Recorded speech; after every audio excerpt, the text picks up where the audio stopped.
अस्सलामुअलैकुम। क्या हाल चाल है मेरे अजीज दोस्तों। उम्मीद करती हूँ कि आप सब अपने घरों में महफूज, सेहतमंद और खुशहाल होंगे। हमारा आज का टॉपिक होगा इलायची कलां का मुख्तलिफ अमराज में इस्तेमाल पार्ट 3 या इलायची कलां फार्माकोलॉजी पार्ट 3। लेकिन वीडियो शुरू करने से पहले please like and subscribe my channel Zambeele Shumail. शुरू करते हैं अपने आज के टॉपिक को और चलते हैं अपने आज की जड़ी बूटी की तरफ। लेकिन आपको डिस्क्रिप्शन में इसके पार्ट 1 और पार्ट 2 का लिंक मिल जाएगा, आप उसे वहां से चेकआउट कर सकते हैं। सबसे पहले हम जो बनाएंगे वो एक दवा है। दवा क्या है? वो ये है कि आप उसे आँख में डालेंगे और आपका सर का दर्द होगा। तहय्युर खेज़ तिलिस्मी दवा है। कायरीन, ये दवा जो है 20वीं सदी के तोहफे जात में से एक का बेहतरीन तोहफा है। दर्द सर ख्वाह कितना ही शिद्दत से हो रहा हो, इस तिलिस्मी दवा की एक एक बूंद आंखों में डाल दें और कुदरत खुदा का करिश्मा मुलाहिजा फरमाएं।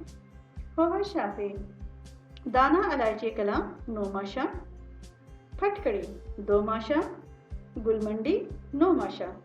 हर तीनों दवाइयाँ को बखूबी पीस लें और खूब बारीक पीसें और मुनासिब मिकदार में अरके केले में हल करके शीशी में डाल लें। ज़रूरत के वक्त तबीबों और मरीजों के दिलों पर अपनी सदाकत का सिक्का बिठाएं। फ़वाइद, बफज़्ल खुदा जो ही दवा आंखों में डाल दी जाएगी, दर्द इस तरह गायब हो जाएगा जिस तरह सूरज की शुआओं से तारीकी। नोट, याद रहे कि सर दर्द का मरीज बुखार भी ना हो, वरना फ़ायदा नहीं होगा। ये असाब को मजबूत भी करेगी। अब चलते हैं अपने अगले मुरक्कब की तरफ, जो कि है जवारिश काकिला मुकव्वी मादा। होगा शाफी, दाना इलायची कलां 1 तोला, मस्तगी रूमी 1 तोला, ऊद 1 तोला, जीरा स्याह 1 तोला, फल स्याह 1 तोला, फल दराज 1 तोला, गुले सुर्ख 1 तोला, कंदे सफ़ेद आधा किलो। सब दरिया को कूट पीस कर कंदे सफ़ेद में शामिल करके बदस्तूर मारूफ जवारिश तैयार फरमा लें। तरकीब इस्तेमाल: जवारिश हाजा मरीज को बवक्त सुबह 6 माशा के मिकदार में अरके सौंफ से दें। फ़वाइद, जवारिश अजहर मुकव्वी मादा मानी जाती है।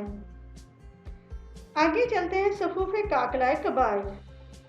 ये सफूफ हैज़ा को दूर करने के लिए नहायत सरीउल असर है और नहायत मुफीद पाया गया है। होगा शाफी, दाना इलायची कलां 6 माशा, तुख्म हमाज 6 माशा, तुख्म लीमू 6 माशा, तबाशीर 6 माशा, जरशक 6 माशा, अनाब दाना 6 माशा।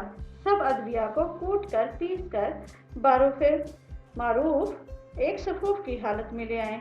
तरकीब इस्तेमाल: ज़रूरत के वक्त मरीज़ हैज़ा को सफूफ़ हाजा बकदरे 6 माशा अरके गुलाब एक छटाक शिकंजबीन के साथ 15 तोले में मिलाकर इस्तेमाल कराएं।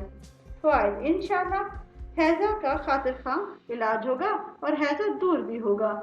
अब चलते हैं एक और सफूफ की तरफ, जो कि है तरियाके हैज़ा। ये तरियाके हैज़ा जिस कदर हैज़ा के मरीज को मुफीद होता है, उसी कदर बड़ी कीमत वाली अदविया भी मुनाफे बख्श नहीं हो पाती। होगा शाफी, दाना इलायची कलां 3 माशा, पुदीना 3 माशा, जरदार 3 माशा, सपारी 3 माशा, दाना इलायची खुद 3 माशा, अजवाइन 3 माशा। जुमला अदविया को एक मिट्टी के बर्तन में डालकर गुल हिकमत करें। बाद अज़ां 5 किलो उपलों की आग दें, सर्द होने पर निकाल लें। इंशाअल्लाह सब अदविया आपको राख की सूरत में मिलेंगी। पीस कर अच्छी तरह संभाल कर रख लें।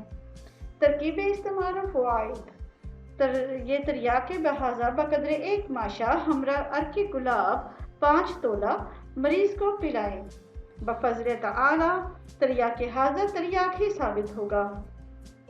अब चलते हैं तरियाके सुम, यानी कि किसी भी किस्म के जहर के लिए तरियाक। हवा शाफी, हस्बे हाजत इलायची कलां ले लें और उसे कूट कर पीस कर सफूफ बना लें। तरकीब इस्तेमाल: बवक्त ज़रूरत सफूफ हाजा ज़ाहिर खोरदा को निस्फ तोला से लेकर 2 तोले तक पानी के हमरा खिलाएं या पानी में रगड़कर मसमूम को पिलाएं। इंशाअल्लाह हर तरह का जहर काफूर होगा और ये आपके लिए बेइंतहा फ़ायदेमंद रहेगा। अब चलते हैं साल या समाप की तरफ, यानी कुश्ता जात की तरफ। सबसे पहले जो कुश्ता बनाएंगे वो है साल या समाप। इसके लिए आपको चाहिए दाना इलायची कलां 8 तोला, पारा 4 तोला, कली 1 तोला। पहले पारा और कली को गरह करके दाने चीनी को भी बारीक करके पराचाए 20 कर दें। बाद अज़ां सबको मिलाकर इस कदर खलत करें कि कली और सिमाब बिल्कुल नीस्तो नाबूद हो जाएं। तरकीब इस्तेमाल सफूफ़े हाजा निस्फ माशा तक मरीज़ को इस्तेमाल कराएं। हरारत मसाना और ज़ियाबतीस के लिए दमाग और कुव्वत बाक के लिए शीरे गाँव के साथ खिलाएं। फ़ायद इसका चंद रोज़ा इस्तेमाल बफज़ल हरारत को ज़ाइल करता है, ज़ियाबतीस को दूर करता है, कुव्वत बाक को पैदा करके नामर्द को मर्द करता है। अब हम चलते हैं अपने आखिरी कुश्ते की तरफ, जो है कुश्ता शंगरफ। तरकीब व इस्तेमाल इलायची कलां, लौंग, जायफल, अदरक, हल्दी हर एक 6 तोला, शंगरफ रूमी 2 तोला। पहले इलायची कलां वगैरह को बारीक पीस कर 3 हिस्से कर लें। एक हिस्से को शीरे मदार में तल करके नगदा बना लें और शंगरफ को इसमें मट्टी रखकर मट्टी के साफ बर्तन के दरमियान रखें और चूल्हे पर चढ़ाएं और नीचे हल्की हल्की नीम यानी नरम नरम आंच जलाते जाएं यहाँ तक कि 6 घंटे हो जाएं। फिर तेज आंच कर दें और एक पहर जारी रखें। बाद अज़ां दस्ते पन्हा से गरम गरम निकाल कर रोगने जर्द में डबो दें। इसी तरह बाकी मादा अदविया के हमरा मजीद दोबारा अमल करें। गोया कुल 3 मरतबा अमल होगा। फ़ायद तमाम सर्दियों की बीमारी के लिए अक्सीरुल असर कुश्ता है और कवियुल बाव ममसक है। खुराक हर खुराक जो है 1 रत्ती दी जाती है। ख्याल रहे कि 1 रत्ती से ज़्यादा ना हो पाए वरना नुकसान मरीज़ का हो सकता है। मैं उम्मीद करती हूँ कि आपको मेरी ये वीडियो मुफीद लगी होगी। अगर आपको ये वीडियो मुफीद लगी हो तो please like, subscribe and share my channel Zambeel Shumail. अल्लाह हाफ़िज़।